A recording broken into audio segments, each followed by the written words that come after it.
Hello and very welcome to one and all.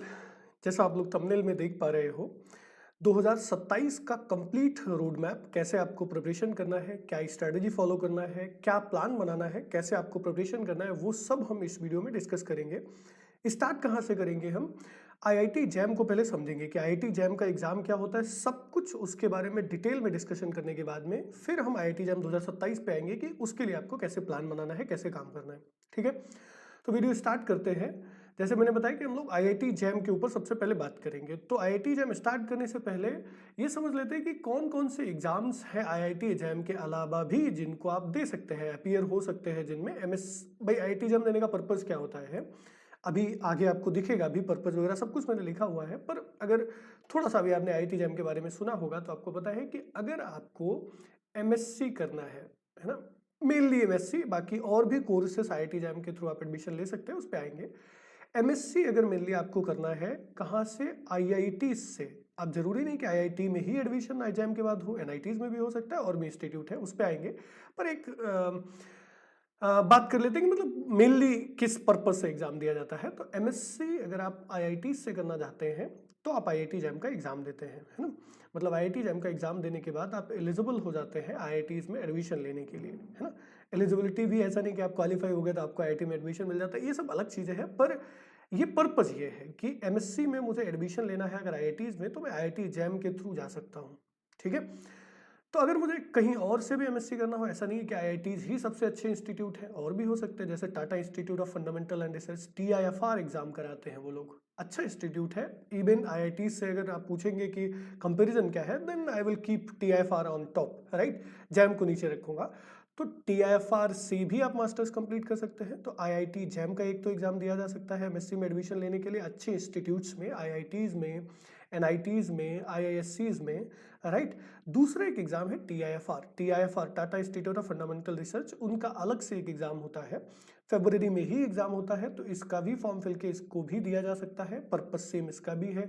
CUET exam भी दिया जा सकता है, central university entrance test, right, या फिर कॉमन यूनिवर्सिटी एंट्रेंस टेस्ट, दोनों ही बोल सकते हो आप इसको। ठीक है, तो इसके थ्रू क्या होता है, जो इंडिया में टॉप क्या सेंट्रल के जितने भी इंस्टीट्यूट्स हैं या यूनिवर्सिटीज़ हैं, उन सब में ही आप एडमिशन ले सकते हो। जैसे बीएचयू का पहले अलग होता था एंट्रेंस एग्जाम, अभी सीयूईटी के थ्रू ही बीएचयू में आप ले सकते हो। डीयू का पहले अलग होता था, डीयू में भी आप सीयूईटी का एग्जाम देके ही एडमिशन ले सकते हो, है ना। जेएनयू का भी अलग होता था, राइट, जेएनयू भी अभी ये सब सीयूईटी में है।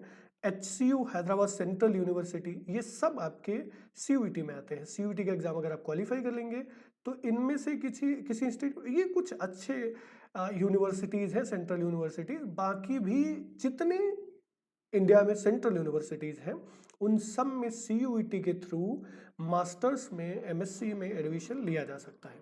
ठीक है, तो ये तीन एग्जाम्स हैं, मेनली एमएससी एंट्रेंस एग्जामिनेशंस हैं, जिनको आप देके अच्छे इंस्टीट्यूट्स में मास्टर्स में जाके एडमिशन ले सकते हैं।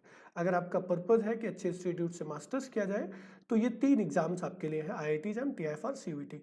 अभी आज के वीडियो में अपना जो फोकस रहेगा वो आईआईटी जैम पे रहेगा। हम आईआईटी जैम के ऊपर डिटेल में बात करेंगे और फिर 2027 के लिए प्लान पूरा समझेंगे। तो क्या क्या चीज़ें हैं जो हम आईआईटी जैम के बारे में डिस्कस करेंगे। सबसे पहले हम जानेंगे कि आईआईटी जैम का एग्जाम होता क्या है, डिटेल में। थोड़ा सा तो बात ऑलरेडी अपन कर चुके हैं। आईआईटी जैम का एग्जाम क्या होता है, कौन आईआईटी जैम का एग्जाम दे सकता है, कौन सी इंपॉर्टेंट डेट्स हैं, नंबर ऑफ सीट्स क्या है आईआईटीज में, राइट। और उसके बाद में एग्जाम पैटर्न क्या है, सिलेबस क्या है, आईआईटी वर्सेस रैंक, ये सीक्वेंस थोड़ा इधर उधर हो सकता है, पर ये सारी चीज़ें हम डिस्कस करेंगे, राइट। किस आईआईटी में जाने के लिए आपको कितना रैंक चाहिए, और आईआईटी कम से कम कोई भी आपको मिल जाए, कोई आईआईटी मिलने के लिए कितना रैंक आपको चाहिए, वो भी हम डिस्कस करेंगे। रेफरेंस बुक्स की भी हम बात करेंगे लास्ट में।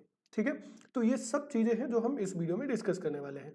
स्टार्ट करते हैं, what is IIT jam. IIT jam होता क्या है, देखो।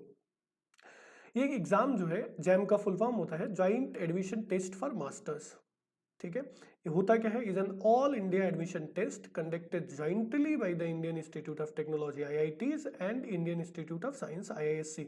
तो एक एग्जाम है जो Indian Institute of Technology IITs और आईआईएससी मिलके कंडक्ट करते हैं। 2004 से ये एग्जाम होता है। क्या पर्पज होता है इसका? ये पर्पज होता है कि इन कोर्सेस में आप एडमिशन ले सकें। किन में? एमएससी मैथमेटिक्स, मेनली ये कोर्स होता है। 4 सेमेस्टर या फिर 2 ईयर का ये प्रोग्राम होता है। मेनली इस प्रोग्राम में आप, ऐसा नहीं केवल मैथमेटिक्स, हम चूंकि अभी मैथमेटिक्स की ही बात कर रहे हैं, तो एमएससी मैथमेटिक्स से आप करना चाहते हैं, 4 साल, 4 नहीं 2 ईयर का या फिर 4 सेमेस्टर का जो प्रोग्राम होता है, आईआईटी जैम क्वालिफाई करने के बाद आपका इतना अगर रैंक है जो आईआईटी में जा सकते हो। जरूरी नहीं आईआईटी जैम क्वालिफाई हो तो बाकी इंस्टीट्यूट में आप अप्लाई कर सकते हो। किसके लिए? एमएससी में एडमिशन लेने के लिए, जो 2 साल का प्रोग्राम है। कुछ आईआईटी ज्वाइंट एमएससी पीएचडी का भी प्रोग्राम कराते हैं। ज्वाइंट एमएससी पीएचडी का प्रोग्राम, इस पे कभी डिटेल में हम लोग बात करेंगे। वैसे ज्वाइंट एमएससी पीएचडी मतलब एक साथ में एमएससी और पीएचडी एक ही इंस्टीट्यूट से आप करेंगे। बाद में फिर पीएचडी में एडमिशन लेने के लिए आपको अलग से एंट्रेंस एग्जाम नहीं देना पड़ेगा, आपका सीधा एडमिशन हो जाएगा, है ना। सीजीपीए वगैरह सब कुछ ठीक है ना, तो आपका एडमिशन हो जाएगा। तो ये ज्वाइंट एमएससी पीएचडी है। एमएससी पीएचडी डुअल डिग्री भी होता है। इसमें थोड़ा सा डिफरेंस है, राइट। जैसे ज्वाइंट एमएससी पीएचडी में क्या है कि आप मास्टर्स करने के बाद में अपना इंस्टीट्यूट चेंज भी कर सकते हो पीएचडी के लिए, पर डुअल डिग्री में आपको एक ही जगह से करना होता है, ठीक है। बस इतना डिफरेंस है, बाकी दोनों चीजें सेम है। और हर आईआईटी ये प्रोग्राम ऑफर भी नहीं करता है। कुछ आईआईटीज ये ज्वाइंट एमएससी पीएचडी और MSc PhD dual degree offer करते हैं। मेनली ये प्रोग्राम होता है। ये प्रोग्राम लगभग सारे आईआईटीज, 1 या 2 आईआईटी को, जैसे आईआईटी जम्मू हो गया या आईआईटी बीएचयू हो गया, इनको छोड़ दे, ये लोग मैथमेटिक्स का प्रोग्राम ऑफर नहीं करते। बाकी फिजिक्स केमिस्ट्री इनमें भी है।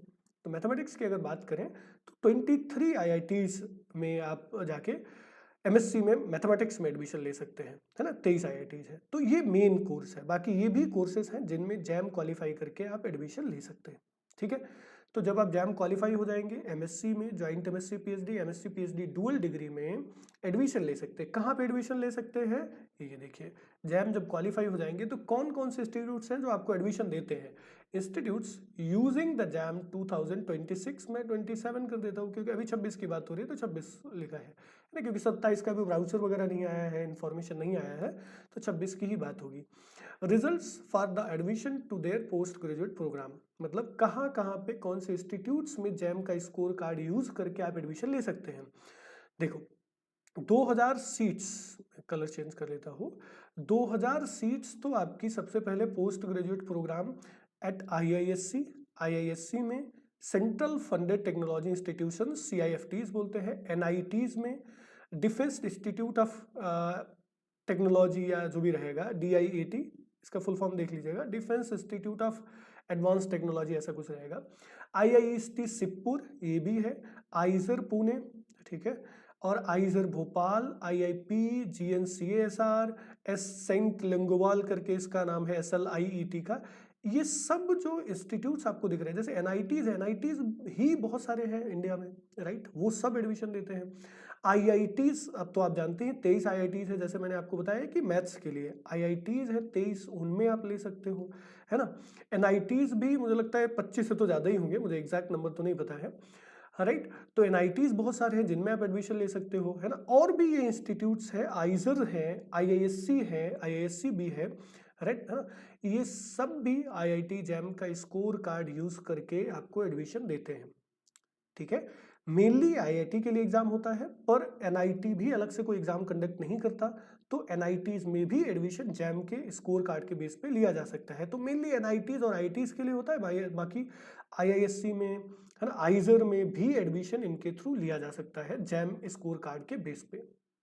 ये मेन है, ठीक है, फाइन।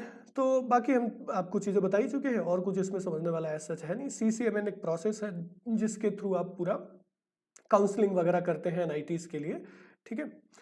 तो क्या समझ आया हमें कि ये कुछ प्रोग्राम्स हैं IIT जैम क्वालिफाई करने के बाद जिनमें आप एडमिशन ले सकते हैं। कहाँ पे ले सकते हैं? तो IITs में ले सकते हैं, NITs में ले सकते हैं, IISCs में ले सकते हैं, आइजर में ले सकते हैं, एंड कुछ और इंस्टीट्यूट्स हैं जैसे DIAT हो गया, है ना, सेंट लोंगेवाल इंस्टीट्यूट, और भी कई इंस्टीट्यूट हैं जो मैंने आपको दिखाया कि वो भी स्कोर कार्ड यूज करते हैं। एलिजिबिलिटी क्राइटेरिया है, कौन एग्जाम दे सकता है, तो सिंपल एलिजिबिलिटी क्राइटेरिया है। देखिए क्या लिखा है, candidates who have either completed, जो लोग या तो कंप्लीट कर चुके हैं their undergraduate degree, undergraduate degree मतलब ग्रेजुएशन अगर आप कंप्लीट कर चुके हैं और will be appearing in the final examination of their qualifying degree in 2026। 26 की बात करें, 27 के लिए बात करोगे तो 27 की मतलब 2027 में आप फाइनल ईयर में ग्रेजुएशन में होने चाहिए, है ना। अगर आप फाइनल ईयर ग्रेजुएशन में है, पास आउट नहीं भी है, तब भी आप एलिजिबल है टू अपीयर इन जैम 2026, 2026 में अपीयर होने के लिए। सब अपीयर हो सकते हैं जो भी ग्रेजुएशन क्वालिफाइड है या ग्रेजुएशन कर रहे हैं। कोई परसेंटेज का बाउंडेशन नहीं है जैम का एडमिशन, जैम का एग्जाम देने के लिए। फिर दिक्कत कहाँ पे आती है परसेंटेज की, कई लोग बात करते हैं, वो बाद में आती है। जब आप एडमिशन लेने जाते हो डिफरेंट आईआईटीज में, तो कुछ आईआईटीज ने अपना अलग से क्राइटेरिया बना रखा है कि भाई मेरे को 55% से ऊपर वाले चाहिए जनरल कैटेगरी के लिए। ओबीसी की बात करेंगे तो मे भी शायद 55 होगा, एससी/एसटी की बात करेंगे तो 45 एग्जैक्टली नहीं, पर 5% आप समझ सकते हो कि कम हो जाएगा ओबीसी एससी/एसटी के लिए, राइट। कुछ आईआईटी से एक या दो, इस पे भी शायद मैंने एक बार किसी वीडियो में बात की थी। बाकी सारे आईआईटी ऐसे नहीं है, मतलब ऐसे कई आईआईटीज हैं जिनमें कोई परसेंटेज का बाउंडेशन वहां पे भी नहीं है ना। जैम देने के लिए तो नहीं है बाउंडेशन, पर जब एडमिशन लेने जाओगे, जैम क्वालिफाई करके कहाँ जाओगे, आईआईटी में एडमिशन लेने जाओगे ना, तो वहां पे कुछ आईआईटीज में बाउंडेशन है परसेंटेज का, कुछ आईआईटीज में, सब में नहीं है, और बहुत सारे आईआईटीज हैं जिनमें नहीं है, मैं ऐसे बोलूंगा, ठीक है। तो परसेंटेज का एज सच जैम एग्जाम देने के लिए कोई बाउंडेशन नहीं है। By qualifying in JAM 2026 candidate can apply for the admission subject to the following conditions. आप जैम क्वालिफाई हो जाते हैं तो फिर एडमिशन के लिए आप डिफरेंट आईआईटीज में अप्लाई करेंगे, अलग से नहीं करना पड़ता है। काउंसलिंग फॉर्म आता है तो उसी में आपको फिल कर देना पड़ता है कि कौन कौन से आईआईटीज आप चाहते हो, प्रेफरेंस आप अपना फिल कर देते हो, ठीक है। तो ये एलिजिबिलिटी क्राइटेरिया है, मतलब जैम आप ग्रेजुएशन में है या ग्रेजुएशन आपने क्वालिफाई कर लिया है तो आप आईआईटी जैम का एग्जाम दे सकते हैं, ठीक है। फिर कुछ इंपॉर्टेंट डेट्स समझिए, ये 2026 एग्जाम के लिए इंपॉर्टेंट डेट्स है। 27 के लिए भी अपन बात करेंगे, अभी ऑफिशियली नहीं आई है पर एक आइडिया मिल जाएगा यहाँ से। 5 सितंबर 2025 को start of online registration and application process. 5 सितंबर को फॉर्म आ गए थे 2026 वालों के लिए, तो अगर 2027 वालों की बात की जाएगी तो आप मान सकते हैं कि सितंबर में आपके फॉर्म्स आ जाएंगे जो 2027 का एग्जाम देना चाहते हैं। क्लियर है, राइट। सितंबर के स्टार्टिंग में या फिर अक्टूबर के लास्ट, अक्टूबर क्यों बोल रहा हूँ, अगस्त के लास्ट वीक में आपके फॉर्म्स आ जाते हैं, मतलब अप्लाई कर सकते हैं आप। 12 अक्टूबर तक लास्ट डेट था, मतलब मिड अक्टूबर, और इसको बहुत ज़्यादा एक्सटेंड किया था, 20 के बाद भी एक्सटेंड किया था इन्होंने, तो मतलब अक्टूबर तक आप फिल कर सकते हैं, ऐसे मान सकते हैं ना। पर आपको जैसे ही फॉर्म आता है वैसे ही फिल करना है, आपको वेट नहीं करना है। मतलब सितंबर में फॉर्म आएंगे, अक्टूबर तक आप फॉर्म फिल कर सकते हैं। 2027 की भी बात करें तो बहुत ज़्यादा चेंज नहीं होता है डेट वगैरह। 15 फरवरी 2026 को एग्जाम होने वाला है, और फरवरी में ही एग्जाम होता है, फरवरी में ही एग्जाम होता है, बस डेट थोड़ी इधर उधर हो सकती है। 15 को हो रहा है, मे बी 20 को हो सकता है, 10 को हो सकता है। संडे को एग्जाम होता है, ये भी चीज फिक्स है। 27 में भी यही होगा, राइट। फिर रिजल्ट देखिए, 18 मार्च 2026 को रिजल्ट आ जाएगा। रिजल्ट हमेशा मार्च में आ जाता है, डेट तो अभी नहीं आप 27 के लिए बता सकते, पर मार्च में आपका रिजल्ट आता है। तो 27 वालों के लिए क्या है, 2027 वालों के लिए कि सितंबर अक्टूबर में फॉर्म आएंगे, सितंबर से अक्टूबर में फॉर्म फिल करने हैं आपको। फिर उसके बाद में आपका एग्जाम जो है फरवरी में होगा, मार्च में आपका रिजल्ट आ जाएगा। क्लियर है यहाँ तक? कुछ दिक्कत रहेगी तो आप कमेंट करके पूछेगा। एग्जाम पैटर्न समझ लेते हैं, बहुत इंटरेस्टिंग एग्जाम पैटर्न है। मोस्ट ऑफ द लोग जो लोग एग्जाम का एग्जाम देने के बारे में सोच रहे हैं, मुझे लगता है आपको पता होगा, फिर भी कुछ लोग नए होंगे तो उनके लिए मैं डिस्कस कर देता हूँ। 3 सेक्शंस होते हैं, सेक्शन ए, सेक्शन बी और section C.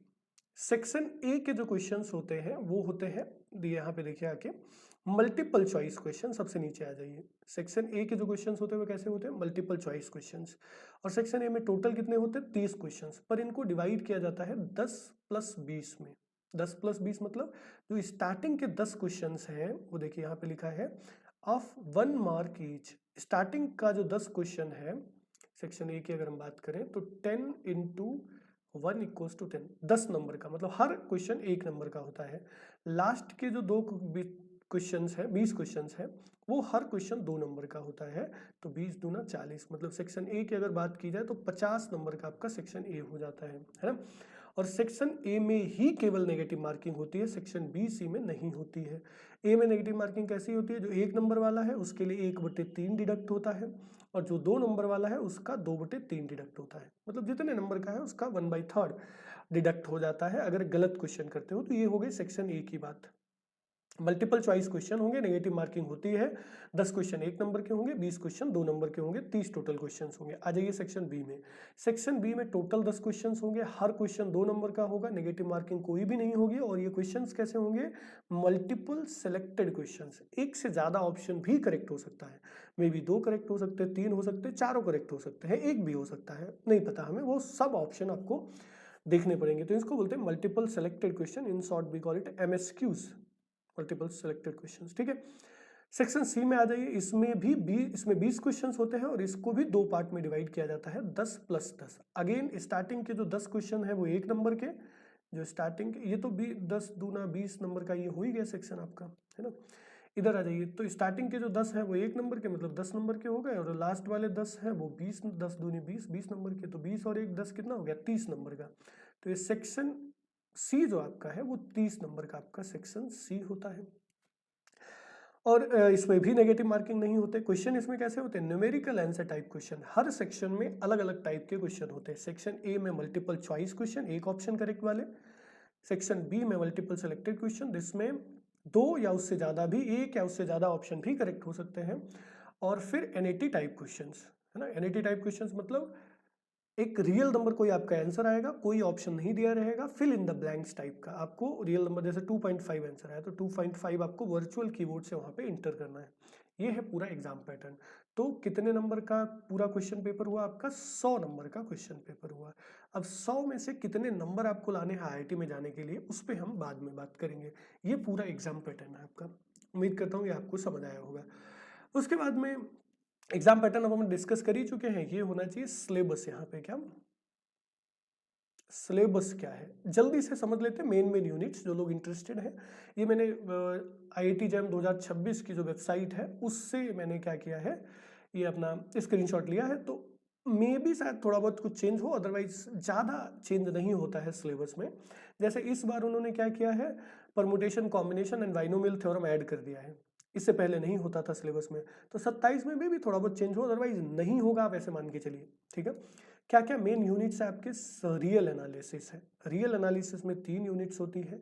Sequence and series पूरा रहेगा, function of 1 variable and function of several variables, या फिर फंक्शन ऑफ 2-3 वेरिएबल्स, राइट। ये पूरा रियल एनालिसिस है। ये क्या है? पूरा रियल एनालिसिस है ना। कितने नंबर का आता है वो भी अभी आपको दिखेगा, 2025 का शायद मैंने डेटा रखा होगा, तो वो भी हम डिस्कस करेंगे। इंटीग्रल कैलकुलस की उसके बाद में और सिलेबस की अगर हम बात करेंगे तो ये रियल एनालिसिस हो गया। फिर उसके बाद में इंटीग्रल कैलकुलस एक आपका यूनिट रहेगा। डिफरेंशियल इक्वेशंस रहेगा एक यूनिट। कौन कौन से डिफरेंशियल इक्वेशंस वो यहाँ पे लिखा हुआ है, आप डिटेल में पढ़ लीजिएगा। और उसके बाद में अलजेब्रा में जब आप आएंगे तो algebra, linear algebra and algebra, मतलब उसमें मैट्रिसेस, पूरा आपका लीनियर अलजेब्रा रहेगा और ग्रुप थ्योरी साथ में रहेगा। ये आपका सिलेबस है। ठीक है, और मैंने शायद ये मिस कर दिया है कहीं पे, जरा देखिए, यहाँ पे कहीं पे दिया है परमुटेशन कॉम्बिनेशन एंड, कहीं पे दिख नहीं रहा, पता नहीं मैंने छोड़ दिया शायद। Permutation combination and binomial theorem और ऐड हो गया है। ठीक है, कहीं पे दिख रहा है? नहीं दिख रहा है ना। हाँ ये देखिए, ये बेसिक अलजेब्रा, ये देखिए यहाँ पे ऐड हुआ है बेसिक अलजेब्रा में, है ना। परमुटेशन एंड कॉम्बिनेशन और बाइनोमियल थ्योरम ये ऐड हो गया, इससे पहले ये सिलेबस में नहीं होता था। तो ये पूरा सिलेबस है। कौन कौन से यूनिट्स है आपके पास? IC, इंटीग्रल कैलकुलस, अपना क्या नाम, लीनियर अलजेब्रा, और उसके बाद में डिफरेंशियल इक्वेशंस, रियल एनालिसिस और ग्रुप थ्योरी, ये यूनिट्स हैं। इस पे बाद में बात करेंगे कितने नंबर का आता है। कट ऑफ देख लीजिए, ये कुछ ईयर्स का, रिसेंट ईयर्स का मैंने कट ऑफ लिया। जैसे 2025 की बात करेंगे तो जनरल कैटेगरी का इतना था। कट ऑफ का मतलब होता है क्वालिफाई होना। जैसे आउट ऑफ 100 नंबर्स का आपका क्वेश्चन पेपर है, तो 100 में से अगर 19.9 किसी के 2025 में आए तो वो क्वालिफाई हो गया, है ना। अगर 17.91 आ गए OBC कैटेगरी में तो वो क्वालिफाई हो गया। 9.95 आ गए SC/ST में तो वो क्वालिफाई हो गया 2025 में। बाकी ईयर्स का भी दिया है, इसको चेक कर लीजिएगा। कट ऑफ का मतलब केवल क्वालिफाई करना होता है। क्वालिफाई हो गए तो आप अप्लाई कर सकते हो, IITs में कर सकते हो, NITs में कर सकते हो, इवन IISCs में कर सकते हो। बट क्वालिफाई करने से ये मतलब नहीं होता कि आपको IIT मिल जाएगा, है ना। या फिर लेट मी से, NIT तो कोई ना कोई क्वालिफाई होने के बाद मिल ही जाता है, बट IITs नहीं मिलते। IITs कितने रैंक तक मिलते हैं? अपन कर लेते हैं, यहीं पे बात कर लेते हैं। तो आउट ऑफ 100 या फिर सीट मैट्रिक्स से हम डिस्कस करेंगे तो वहाँ पे हम डिस्कस करते हैं, ये कट ऑफ है ना। तो ऑन एन एवरेज आप मान सकते हो जनरल कैटेगरी में अगर केवल क्वालिफाई करने की बात की जाए तो 15 से मान के चलिए 19 या 18-19 तक आपका कट ऑफ रहता है, कभी 22 के ऊपर कभी 11, तो 15 के आसपास कट ऑफ आप मान लीजिए 15-16 के आसपास रहता है। ओबीसी कैटेगरी में थोड़ा कम कर दीजिए, मे भी 13 से लेके मैं 16 तक कर देता हूँ इतना, राइट। SC ST में और कम हो जाएगा, मे भी आप कर सकते हो 8 से लेके 10 के आसपास, ऐसे कट ऑफ रहता है, ठीक है। तो ये कट ऑफ है ना। अच्छे से नहीं दिख रहा होगा, मैं कलर चेंज कर लेता हूँ, ठीक है। तो ये कट ऑफ है आपका। उसके बाद में और डिस्कस करते हैं कि up to which rank you will get IIT, कितनी रैंक तक आपको IIT मिल जाएगा और कितने नंबर्स चाहिए उस रैंक के लिए। तो ये बहुत रिसेंट डेटा तो नहीं है, पर ये आई थिंक 2023 का या शायद रहेगा डेटा। थोड़ी सी चीज़ें चेंज हुई है, नंबर ऑफ सीट्स इंक्रीज हो गए हैं, तो मे बी रैंक भी चेंज हो जाएगा, पर एक आइडिया आपको मिल जाएगा। जैसे IIT बॉम्बे में जाने के लिए, IIT बॉम्बे ये क्लोज हो गया आपका, कितने पे क्लोज हो गया, एक सेकेंड, 18 पे, मतलब स्टार्टिंग के जो 18 स्टूडेंट्स थे वही IIT बॉम्बे में जा सकते थे। रैंक जिनका 18 या उससे कम रहा होगा वो IIT बॉम्बे में जा सकते थे। 18 रैंक पे क्लोज हो गया था उस ईयर, जिस ईयर का भी डेटा है। IIT दिल्ली जनरल कैटेगरी वालों के लिए है ना, 147 पे, 174 पे, 131 पे IIT कानपुर क्लोज हो जाता है लगभग, है ना। मे बी 150 तक जा सकता है कभी। तो अगर आपको IIT कानपुर जाना है, मतलब टॉप के 150 स्टूडेंट्स में आपको आना पड़ेगा, तभी आप IIT कानपुर जा सकते हैं, है ना। IIT गुवाहाटी में 180 के लगभग आपका रैंक अगर लगभग है तो आप IIT कानपुर जा सकते हैं जनरल कैटेगरी वाले। बाकी EWS के लिए थोड़ा सा कम हो गया, जैसे देखिए IIT बॉम्बे जो है कम हो गया, मतलब बढ़ गया, है ना। 85 तक अगर आपका रैंक था, EWS कैटेगरी में आप थे तो IIT बॉम्बे जा सकते थे उस ईयर। 54 तक आपका अगर रैंक था तो आप IIT बॉम्बे OBC कैटेगरी वाले भी जा सकते थे। SC ST के लिए क्लोजिंग रैंक IIT बॉम्बे का 1156 है, SC ST वालों के लिए 1474 है, राइट। तो ये डिफरेंट IITs का क्लोजिंग रैंक दिया गया है कि लगभग कितने पे क्लोज हो जाते हैं। थोड़ा सा ये नंबर इंक्रीज हो गया है अभी, अगर रिसेंट ईयर्स का आप देखेंगे, 24-25 का देखेंगे तो। ये IIT हैदराबाद का जैसे 237 हो गया। अब मैं आपको बताऊं, मेरा रैंक 259 था और मेरा एडमिशन IIT हैदराबाद में हो गया था, तो ये नंबर आगे पीछे होता रहता है। 237 आप मान के चल सकते हो, 260-65 तक IIT हैदराबाद में एडमिशन मिल सकता है आपको। IIT हैदराबाद अगर आपको जाना है तो 260 है, उससे कम आपको रैंक लाना है। ऐसे बाकी के भी और डिफरेंट IITs के और डिफरेंट कैटेगरीज के आप देख लीजिएगा अपने क्लोजिंग रैंक। अब इंटरेस्टिंग चीज़ जो आपको नोटिस करनी है वो ये है कि सबसे बड़ा नंबर अगर आप देखोगे तो मुझे लगता है ये शायद सबसे बड़ा नंबर नहीं, IIT रोपर का 3 नहीं, एक सेकेंड, 569, क्या इससे बड़ा कोई नंबर है? IIT भिलई का, है ना। IIT पटना किधर है? 538, मुझे नहीं लगता, राइट। सो IIT भिलई जो है सबसे ज्यादा इसका क्लोजिंग रैंक अभी ये मुझे लगता है 650 के आसपास पहुंच गया होगा शायद। तो समझना ये है कि लगभग अगर आपका 600-650 तक आपका रैंक रहता है जनरल कैटेगरी में, 600 के आसपास आपका रहता है, आप मान के चलिए कि less than or equals to आपका रैंक रहना चाहिए। जनरल कैटेगरी वालों की बात हो रही है, इतना अगर आपका रैंक रहता है तो आपको IIT मिल सकता है, कोई ना कोई IIT मिल जाएगा, क्योंकि इन सबके क्लोजिंग रैंक इनसे कम है। तो जो भी 15-20 हज़ार लोग एग्जाम देते हैं उनमें टॉप के 600 में अगर आप हैं तो आपको कोई ना कोई IIT मिल जाएगा जनरल कैटेगरी वाले। और बाकी फिर उसके बाद OBC थोड़ा सा ये नंबर बढ़ाया जा सकता है, मे बी मैं इसको कर सकता हूँ, जैसे आप भिलई का देख लो 754, तो मैं इसको 900 तक लेके जाता हूँ। 900 1000 तक आपका अगर रैंक है तो OBC वालों को एडमिशन मिल सकता है। उसके बाद में 865 ये EWS का है, राइट। EWS वालों के लिए लगभग इतना, राइट। इसको और थोड़ा बढ़ा के 1100 कर दीजिए। अगर OBC कैटेगरी में है तो लगभग इतना आपका रैंक आना चाहिए, इससे कम या इतना रैंक आएगा तो आपको कोई ना कोई IIT जरूर मिल जाएगा। ये आपका नंबर हो गया किसका, इसको और थोड़ा बढ़ा के आप आइडिया एक ले सकते हैं। SC वालों के लिए, ये ST वालों के लिए नंबर है 6, 6500, 7000 तक भी अगर रैंक चला जाता है ST वालों का, तब भी उनको कोई ना कोई IIT मिल जाता है। और SC वालों के लिए लगभग 3000 के आसपास, 2500-3000 के आसपास भी रैंक रहेगा, तब भी आपको कोई ना कोई IIT, जैसे यहाँ पे देखो IIT तिरुपति यहाँ पे 2600, राइट। ऐसे 5000 के ऊपर, ये देखिए इधर जा रहा है 5511। तो आप एक आइडिया ले सकते हैं कि आपको कितना रैंक चाहिए, है ना। जनरल की बात करें तो 600 रैंक तक आपका रहना चाहिए, लगभग 600 रैंक के आसपास अगर आपका है तो आपको कहीं ना कहीं एडमिशन आईआईटी में मिल जाएगा, कोई ना कोई आईआईटी मिल जाएगा। अब क्वेश्चन ये है कि 600 रैंक लाने के लिए आपको कितने नंबर्स लाने हैं। तो 600 रैंक लाने के लिए 600 के लिए आपको कम से कम 45 नंबर्स लाने हैं आउट ऑफ 100 में 45 नंबर्स तक अगर आप लेके आ जाते हैं। देखिए कट ऑफ बहुत कम था, 20 के आसपास था 19-20 2025 में, पर जिसके 45-46 नंबर्स थे उसका रैंक इससे कम रहा होगा और उसको किसी ना किसी आईआईटी में एडमिशन मिल जाएगा 2025 में। तो जनरल वाले मान लें कि इतना, ऐसा नहीं कि इतने के लिए प्रिपरेशन करना है, पर 45 से 50 नंबर आपको लाने ही पड़ेंगे अगर आपको आईआईटी में जाना है ना। एनआईटी वगैरह के लिए आप इसके कम भी रहेंगे तब भी मिल जाएगा, जब क्वालिफाई हो जाएंगे तो मिल जाएगा आपको, ठीक है। आईआईटीज में जाने के लिए कम से कम इतना रैंक आपको लाना है, इतना नंबर लाना है, तब आपका रैंक 600 के आसपास आएगा। इसको थोड़ा कम किया जा सकता है अगर ईडब्ल्यूएस ओबीसी और एससी/एसटी वाले हैं, है ना। जैसे ओबीसी के लिए अगर आप बोले 35 से 40 नंबर अगर हैं तो उनको मिल जाता है आईआईटी कोई ना कोई। एससी वालों के लिए और 5 नंबर कम कर दीजिए, एसटी वालों के लिए और 5 नंबर कम कर दीजिए, है ना। तो एक आइडिया आपको यहाँ से मिलेगा कि कितने नंबर आपको लाने हैं आईआईटीज में जाने के लिए, ठीक है। तो ये तो था पूरा आपका एग्जाम के बारे में, आईआईटी जैम के एग्जाम के बारे में। अब बात कर लेते हैं कि कैसे अपने को प्रिपरेशन करना है ना। वेटेज शायद हमने डिस्कस नहीं कर पाया यहाँ पे, है ना, कि किस टॉपिक का कितना वेटेज रहेगा वो नहीं डिस्कस कर पाया। चलिए मैं आपको एक आइडिया दे देता हूँ यहाँ से। देखिए मेन जो आपके टॉपिक्स हैं वो कौन से हैं।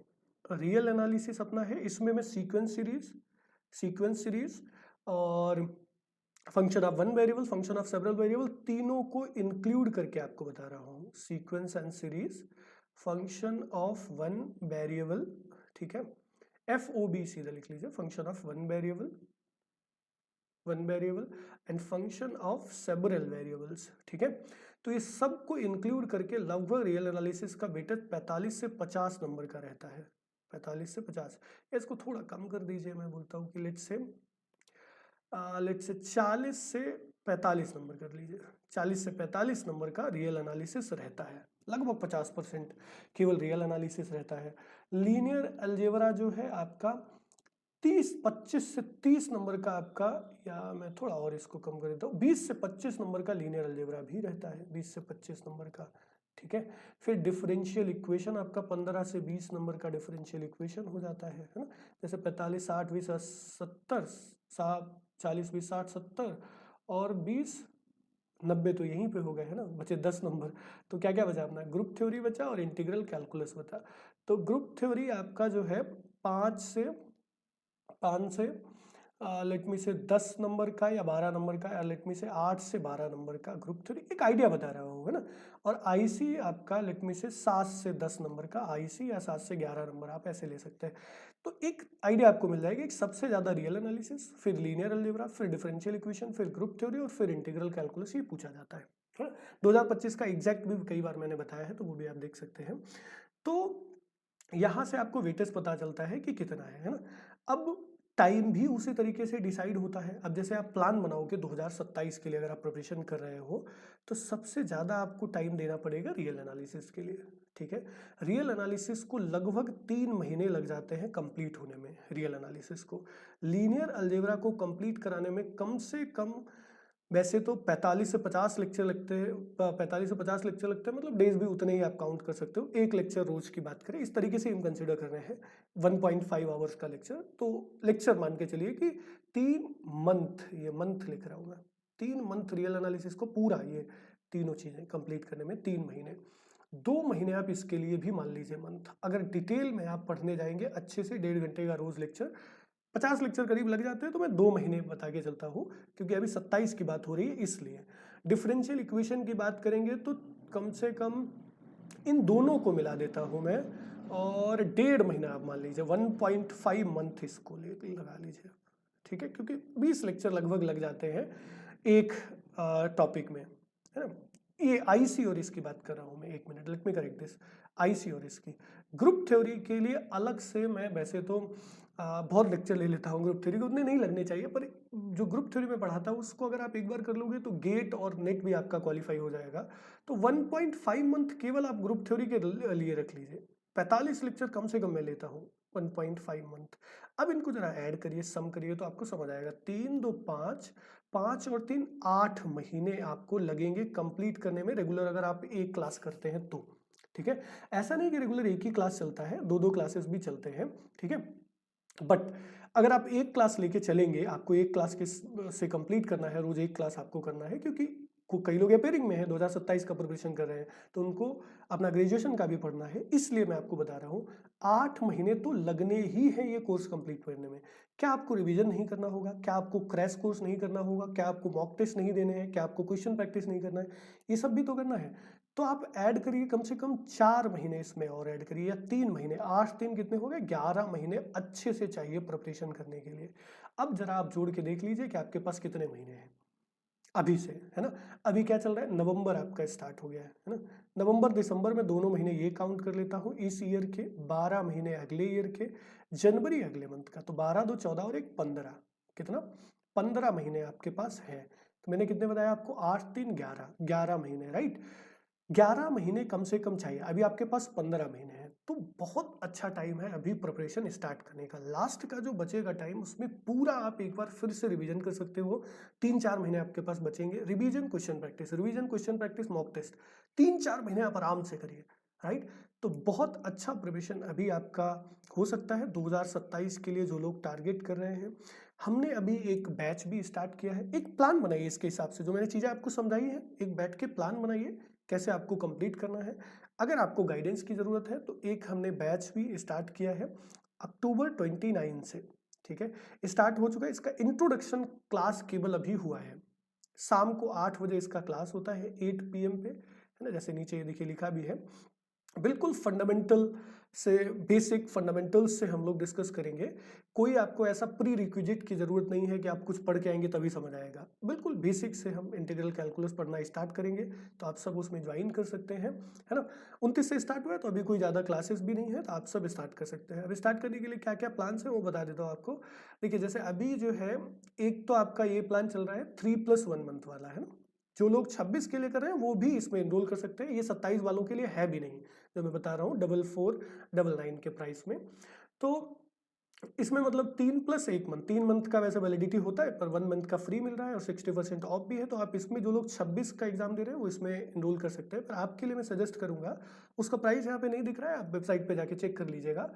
आप क्या करिए, 15+1 मंथ वाला सब्सक्रिप्शन लीजिए। आप कितना, 15+1, 15 मंथ का सब्सक्रिप्शन लेंगे तो उसके साथ 1 मंथ आपको फ्री मिलेगा, और इसका प्राइस जो भी है चेक कर लीजिएगा। तो आपका पूरा 2027 तक आपके पास सब्सक्रिप्शन होगा एग्जाम तक के लिए, अच्छे से आपका प्रिपरेशन हो जाएगा, है ना। 15+1 मंथ का सब्सक्रिप्शन ले लीजिए। 31 तारीख लास्ट डेट है ऑफर का, 31 लास्ट डेट है आपका ऑफर का। किस, क्या ऑफर है, 60% ऑफ का, 60% ऑफ का, तो 60% अभी ऑफ है, राइट। आप लोग इनरोल कर सकते हैं, 15+1 वाला सब्सक्रिप्शन ले सकते हैं और हमारे साथ प्रिपरेशन स्टार्ट कर सकते हैं। जस्ट अभी हमने 2027 के लिए बैच स्टार्ट किया है, और उसका पहला क्लास, जैसे मैंने आपको बताया कि इंटीग्रल कैलकुलस का पहला क्लास हुआ है, शाम को 8 बजे क्लास होगा, आप सब वहाँ पे ज्वाइन करिए। और फिर हम हर रोज़ ये सब डिस्कस करते रहेंगे कि क्या करना है, कैसे करना है, कैसे अपने को, जब तक आपके पास 3-4 महीने बचेंगे तब तक हमें पूरा का जो है प्रिपरेशन कंप्लीट करना है। ठीक है, तो ये पूरा प्लान है। एग्जाम के बारे में मैंने आपको बताया, कैसे आप प्रिपरेशन स्टार्ट कर सकते हो अपना, है ना, हमारे साथ कैसे जुड़ सकते हो, ये सब मैंने आपको बताया। फिर भी कोई अगर क्वेश्चन हो, कुछ भी अगर आपको पूछना हो, तो कमेंट करके आप पूछेगा। This is all about this video. Thank you everyone for watching, take care and bye bye.